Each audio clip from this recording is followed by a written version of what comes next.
Hey, g'day. Here we are. It's Chat with Matt. It's episode 31, I believe, which is exciting, isn't it?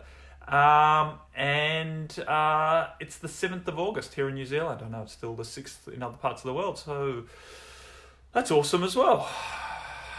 August is always an interesting month. It's got mixed emotions for me. Let me turn the sound off on my computer. That would be a good idea, Matthew. We've got the Abundance Gateway, the 8th Lions Gate tomorrow here in New Zealand, but the main morphogenetic field, which is what I feel more than the actual, the date, the numerological influence of the 8-8 date definitely has an influence, but the more people that are bought into that idea, the stronger the energy becomes. And thus, for me, you don't start feeling the effect of such dates until a majority of the world has joined in. And here in New Zealand, of course, we start everything off. We're one of the first countries in the time zone of the world. Understanding that every date on this world lasts for pretty much 48 hours, or at least 47 hours. I haven't quite worked that out with the minutes and stuff, but it's probably 47 hours, 59 minutes and 59 seconds, right? Every date exists on the planet. But definitely as we get into the crux of it, as, Europe and then North America starts coming online, the energy of such dates, whether it be Christmas or, any date, basically becomes more easily felt because it's people's intention that really influences such experiences, which is interesting, right? It's interesting. I believe, with not all maybe, but with most astrological and what's another word of putting it, ritual experiences or dates, portals, opportunities, the real power comes into the morphogenetic field that's around it rather than the actual influence itself. Pretty much. There are some exceptions, like solar flares, there is an exception. The moon is very, very easily felt, and I don't think it needs too much of a morphogenetic field to feel that. But many of the others are so subtle, but because there is a group of people believing in it, then it has power. It's an interesting line of thought. Anyway, my friends, I don't believe, unless someone's written in since I last looked, which wasn't that long ago, that anyone has given me any inspiration to go with. So yet again, I'm on my Pat Malone here, chatting with Matt. It's just Matt chatting with Matt at the moment. So when you join this sometime in the future and watch it back, it's Matt chatting with Matt. But my intention is to deliver some content that will be helpful. So why don't we talk a little bit about abundance, and as that's what's up right now. I have actually just sent out an email. Well, I sent it out in the middle of the night, to be honest. I scheduled it last night and sent it out because I'm going to be doing a free call. Mantara and I will be doing a free call. It'll be the 9th here in New Zealand, but again, talking about, opting into the stronger morphogenetic field, it'll be the 8th for most of the world still. So it will be 8 a.m.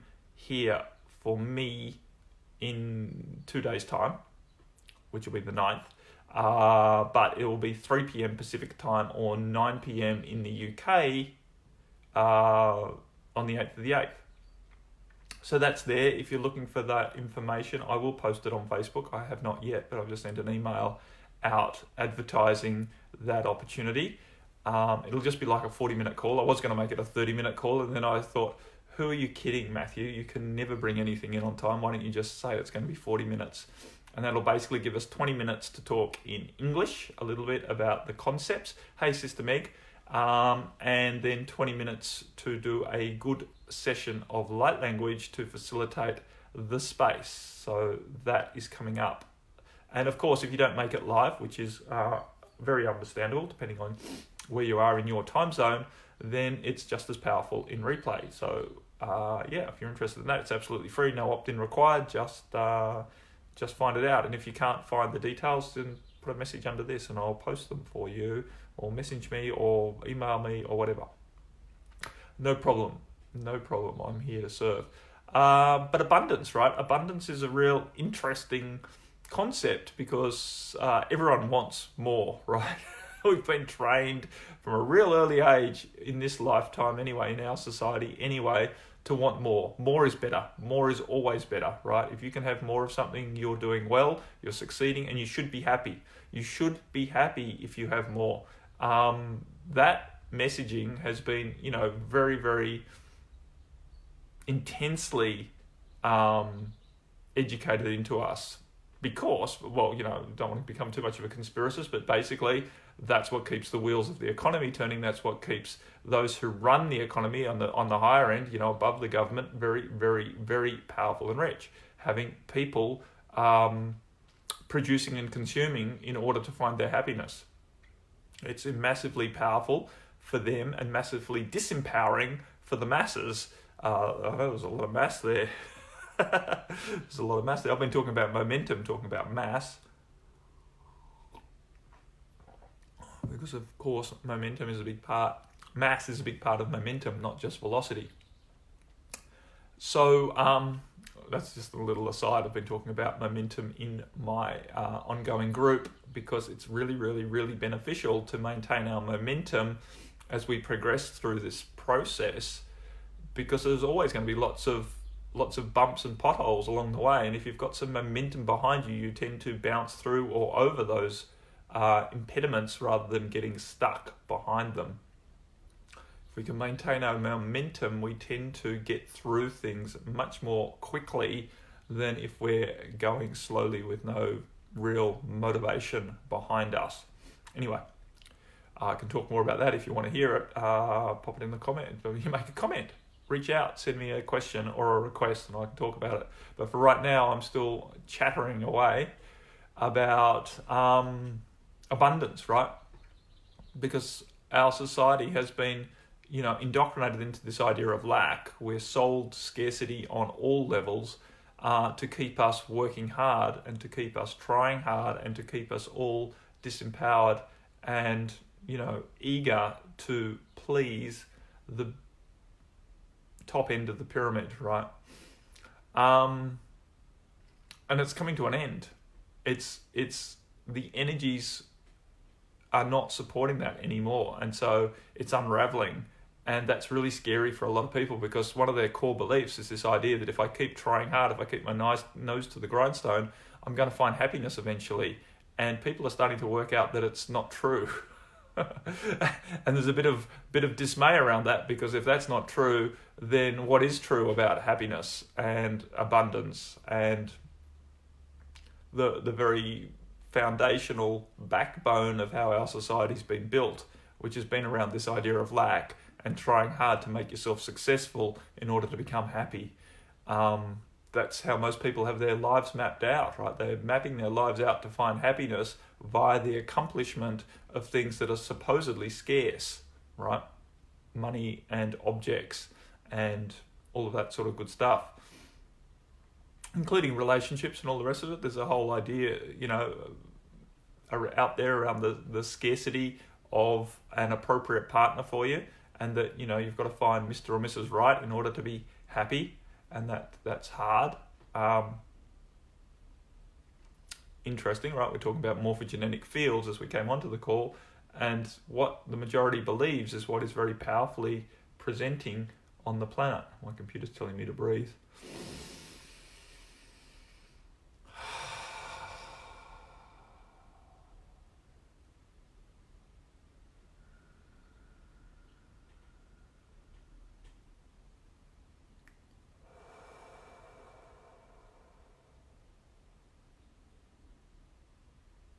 Had the interesting thought while I stopped to breathe that stopping and breathing and connecting in with myself is how I maintain my momentum. And it seems counterintuitive because I actually stop doing what I'm doing right? That doesn't sound like maintaining momentum, but you have to understand that our intellectual mind, conceives of momentum as just doing stuff, whereas from a higher level, my momentum is towards a deeper connection with who I truly am, which requires me to be still.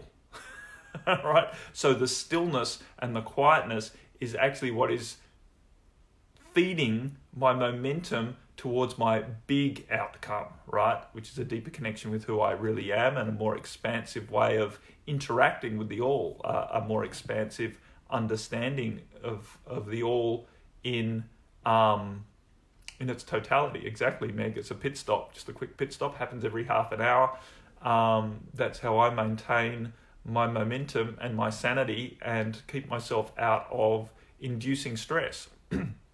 I still induce stress, I just choose to cut it off at least every half an hour and choose to dial the stress levels back by taking 2 nice deep breaths and centering into the fact that it's all okay. And quite often that's what I'm telling myself. It's like, yep, it's all okay. It's as simple as that, right? It's just reminding ourselves that whatever we are transfixed on, thinking we need to achieve in order to be good, right, and proper, right? This idea of lack, I need to achieve this in order to be appreciated, in order to keep succeeding, is a lie, generally. And while it may be true that what we're working towards would actually benefit us, if we work towards it in a more relaxed way, which doesn't mean lying in a hammock sipping pina coladas, it actually just means choosing not to get stressed about how it's turning out, but holding an intention anyway. It's this balance between intending to move into an outcome and finding allowance for how that happens, right? Because quite often our mind has a connotation about how it's going to happen, which is false.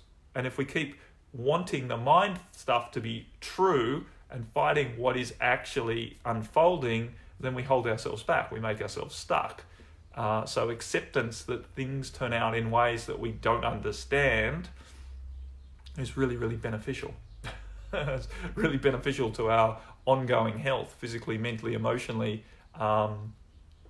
socially. We're much more healthy when we maintain a good dose of acceptance and allowance around how things are unfolding, which doesn't mean becoming a doormat and not having any intention or having any goals or desires. It just means working towards goals and desires with an empowered or a mature attitude that we really don't know how it's going to unfold.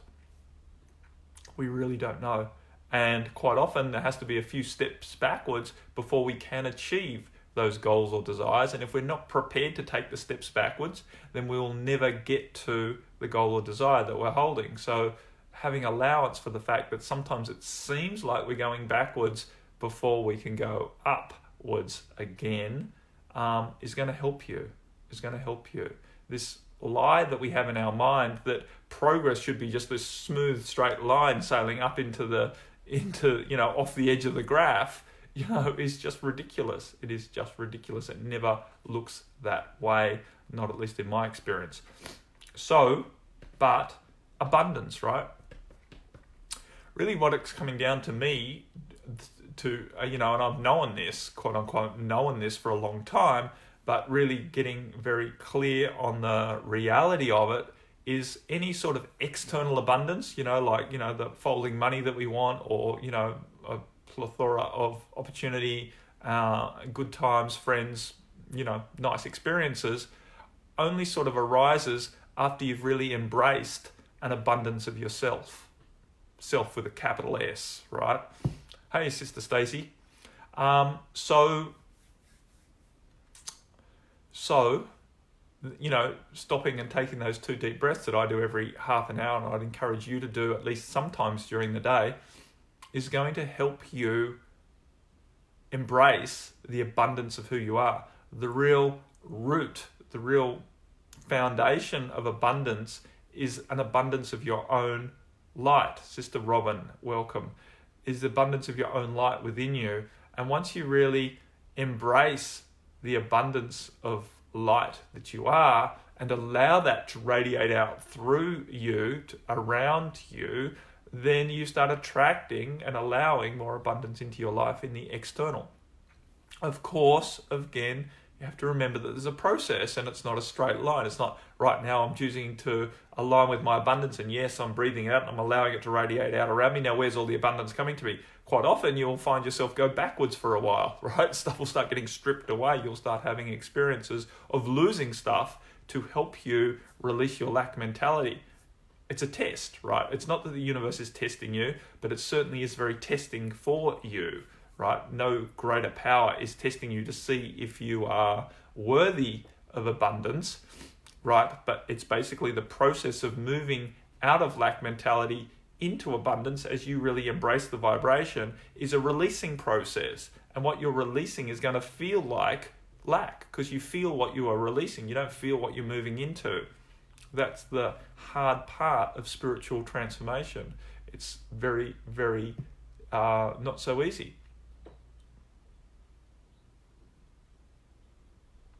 What is the best way to stay connected with our higher self, Sister Stacey? I believe that's individual to each person.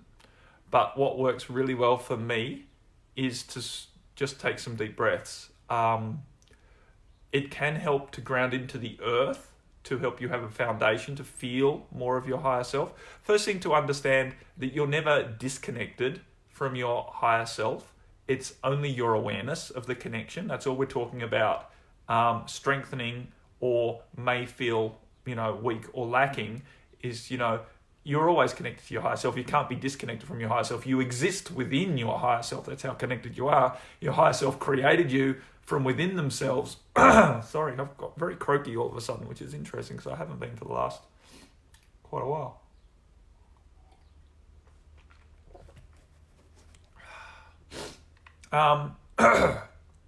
It's still there, but we'll continue. Hopefully it's going to clear in a second. It hasn't cleared. I'll do something. I'll blow my nose.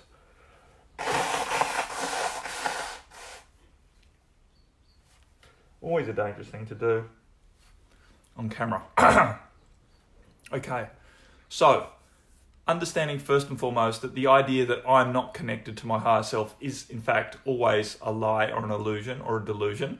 But we obviously, all of us, feel from time to time that we're not so connected. And so what's lacking in that moment of feeling not connected is our awareness of our connection. And so it's just a matter of bringing our intention back to the fact that we are connected. As soon as you start thinking in your mind that I'm not connected and I need to try hard to reconnect, you're confirming the fact that you believe that you're disconnected. And thus that's what you'll experience. We all experience what we believe. Right, what we believe and what we expect, right, is basically what we experience on this planet. We're creating our own reality. That is the truth. Understanding that there is more than just our surface level consciousness that's involved in that, and our subconscious beliefs and expectations, subconscious, so we're not always aware terribly much of them, is a huge influence on that, right? Because a lot of people say, I'm not creating my reality. I didn't want this to happen. And I understand, not wanting something to happen is not actually, having the confidence to, avoid having these happenings, right? It's actually quite often we don't want things to happen from a space of subconscious fear that it might happen, which is what drove it to happen. But,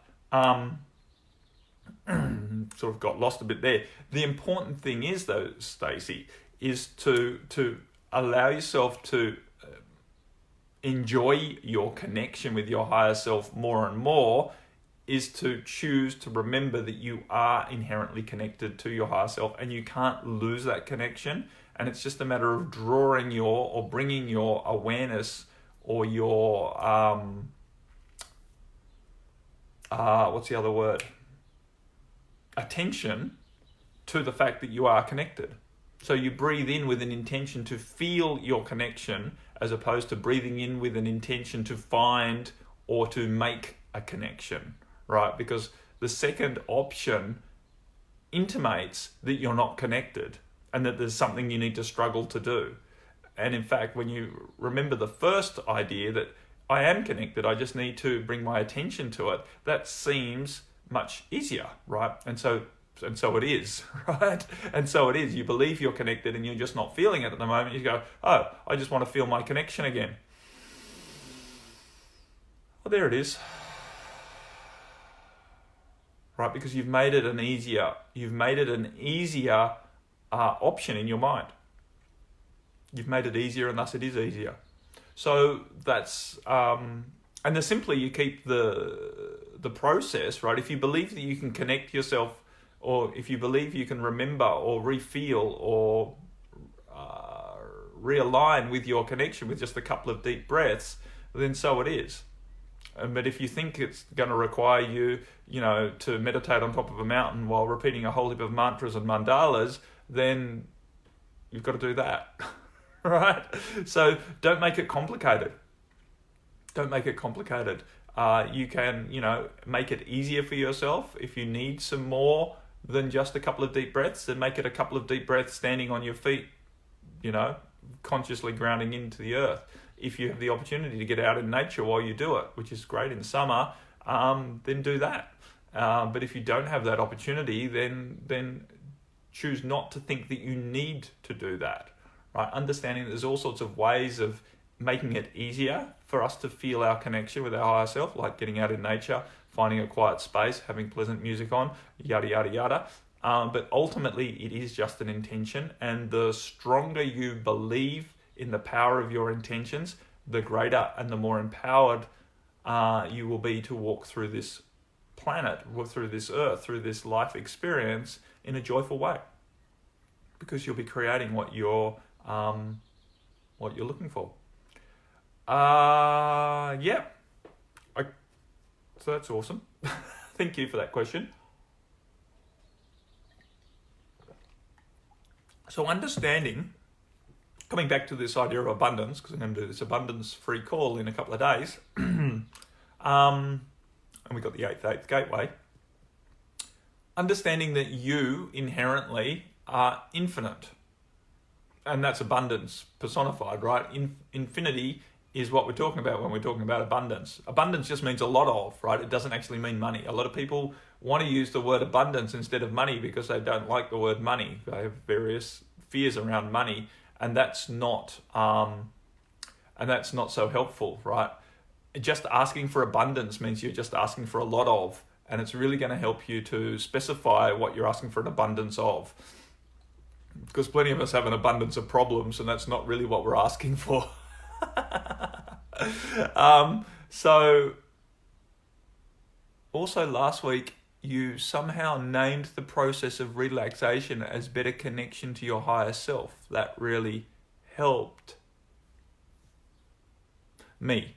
When we are relaxed, we are more connected to our higher self. Focusing on breathing out and relaxing is easier for me than searching for the sensation of higher self. Exactly. So basically what that means, Meg, is we are inherently connected to our higher self. When we relax, we're more aware of it.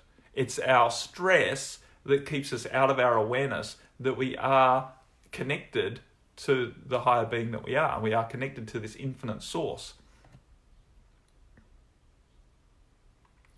Kana. How come every time I make a choice, I take forever to make that choice, or I feel bad every time I make choice of any kind, even if they are good? Okay, it comes down to self-worth, sister. So there's a fear around making a choice that you're going to make the wrong choice, or it's not appropriate for you to make that choice. Therefore, you're concerned, right, from an egoic perspective, from a personality self, you're concerned that you're going to make the wrong choice because you're only allowed to make some choices. This is a mental program running that's been left in your field from the deep past, most likely, right? Past lifetimes. Many of us who are very, very powerful beings of light, in times of intense darkness, we were basically reprogrammed by the darkness, right? Not wanting to get into too much of the story around all of that, but understanding that many of us are carrying indoctrinated belief that's not true, but it feels very powerful to us because it's been well and truly implanted, if you like, in our energetic field. So you feel bad when you make a choice because you believe at a deep level that you're not worthy of having good things, that you're not worthy of making a choice, that it's dangerous to make a choice. So either dangerous to make a choice or not appropriate for you to make a choice. So the way through that is to keep choosing despite the levels of fear or anxiety or uncertainty, unease that you feel arising from within you. It's to remember that uncertainty, unsafety, unease is arising because of a lie that you've had programmed into you. Your way to break that spell, that lie, is to keep making choices anyway. And when you feel bad afterwards, it's to remind yourself that the feeling bad that you're feeling is actually the release of the program that has been keeping you out of making the choice. So as you choose to take your power back as the divine being that you are over the programs that have been left in your field from the past, those programs will lose their power. Those programs only have power as long as you keep feeding them, right? As long as you keep feeding them, which basically means every time you feel them and make them right? Every time you know you have a choice to make and yet you're scared of making the choice, if you allow yourself to not make the choice and let the fear win, then you're feeding that program.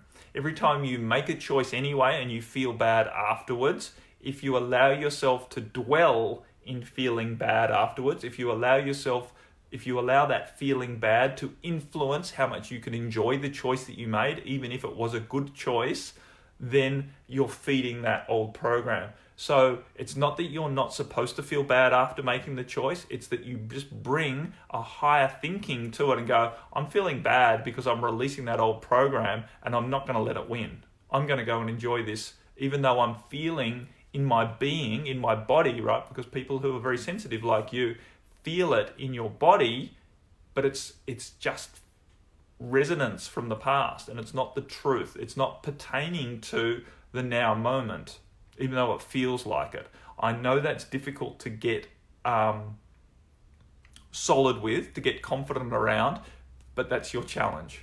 As a sensitive being on the planet, that's your challenge, to choose to really embrace your sensitivity in a powerful way, even though you are going to be sensitive to a lot of what you are releasing from the past. And you can get some help with that too, right? You can get some help with facilitating the release of these programs that are keeping you out of your power, right? Keeping you out of enjoying your life and stepping forward into really shining your light out on the planet, because you have a lot of light to shine. So hopefully that helps. There was another comment that maybe I missed before that. Sister Robin, Sister Beshna. Yeah, cool. I got that about Meg. So yeah, Meg, and everyone. So the point of doing the breathing and this idea of connection is the idea that as you relax and let go of stress, you become inherently much more aware of the intuitive sensation or feeling that you are connected, right? The feeling of relaxation, the feeling of wholesomeness or calm is actually the sensation of being connected to the all, right? Because that's what the all is. And it's only our stress and our blinkering down to trying achieving these specific outcomes that we think our happiness is in, that we're basically robbing ourselves of the inherent happiness that the abundance of us naturally contains, right? As an infinite being, we have all of the happiness in the world available to us right now. Our happiness is not in achieving external objects, right? Or outcomes or titles or any of that stuff. And it's not to say that achieving things in the world is not wrong and it's not joyful, because it is. But we're not doing it to get happy. We're doing it to express our happiness, right? And understanding, putting the horse before the cart. I'm already happy and I'm choosing to express my happiness by getting on a live stream and helping other people. I'm not doing this so that people come and comment and then I feel happy about myself, right? That wouldn't work. It doesn't work. If you're chasing happiness by doing things, you're basically saying, I'm not happy until I achieve these things. And the problem is those goalposts keep moving. We know, we've had shown to us, just looking at the time, it's almost up. We've had shown to us by many, many people who have achieved massive fame and success on this planet, who were doing so out of the need to find their happiness, right? A lot of the great entertainers, sportsmen or women, right, have done great things to basically prove themselves and to find their happiness. And having achieved everything that they can possibly achieve, when they still haven't found the happiness, they're in dire straits, right? Because they've got nothing left to chase. And either they have to turn to spirituality or they get very self-destructive. So, exactly, Robin, pushing ourselves in essence is counterproductive. It's counterproductive. Now, but understanding that sometimes there is a time to push yourself, which is the time when you know you are basically helping yourself get over an egoic resistance to doing something that is basically holding you entrapped, right? So you can push yourself, believe it or not, from a relaxed space of love. You have to just understand what yourself is, because most of what I'm talking about here is pushing our egoic self from the space of our higher self, helping ourself, I know I've said ourself a lot of times here, get past something that we egoically don't want to do because we are scared of it. If we allow that fear to keep us limited, then we cannot really express the true level of happiness that we have available to us. And so I have to push myself to do all sorts of things, but not to achieve happiness, but just to achieve the release of various fears and indoctrinations or programming that's holding me small and out of the ability to fully express my expansive joy here on this planet. I still have access to that joy, but if I can't really express it, then it's less than it could be. Does that make sense? Yeah, we need to get past the nitty-gritty limiting thing. That's exactly right, Robin. And as long as we call it nitty and gritty, it's all very good. But sometimes it looks like a massive wall in front of us. Oh my God, do I have to do a live stream, right? Or whatever it might be. No, you don't have to, but it's going to serve you to get past the limiting belief that it's dangerous to be seen, that it's dangerous to express your points of view in front of other people, some of which might not agree with you and might actually criticize you, right? But if you're not willing to be criticized by some, you're not willing to help others. That's the point. So, and happiness is not necessarily in having to help others, but for me personally, I express a lot of happiness when I help others express their happiness. So it's not a rightness. A lot of people get caught up in the spiritual rightness of having to quote unquote serve. And it's not the truth, right? Yeah, an Everest. It's not the truth, right? So please, please, please don't feel that you are supposed to push yourself into being a facilitator or being of service to be good, right, and proper in the eyes of God, source, or universe, because that's not the truth. But what we do find is that many people, as they unlock themselves and find those deeper levels of happiness, choose to share it in some way, which may involve, showing up as some sort of influencer, teacher, leader, right? I don't allow titles such as teacher or leader to land too heavily on my shoulders. But, I definitely have to accept that I'm influencing people in what I do, and, doing my healing sessions and doing things like this, right? Yeah, feeling peaceful is happiness, and feeling happy is peaceful, generally, when you've really got the true level of happiness. Anyway, my friends, I have blown my time out of the window. 30 minutes of chat with Matt has gone over, just for a change. Much love to you all. Thank you very much for stimulating a great conversation. Look out, I'll post it, actually. I'll post it into the comments here, but it might get lost in the comments here. The link to the free call that's on in... am I going to try and do that maths? 48 minus 1.5. 40... testing myself, 46 and a half hours time. I've got a free call coming on for about 40 minutes.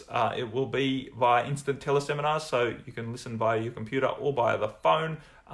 Completely free. You don't need to give me your email address or anything like that. On abundance, because it'll be the 88 portal, the Lion's Gate. So I will pop a comment in here. I'll also put a couple of posts up in various places. as well as it's gone out on my email. So much love to you all, my friends. I'll speak to you soon. Bye for now. Bye-bye.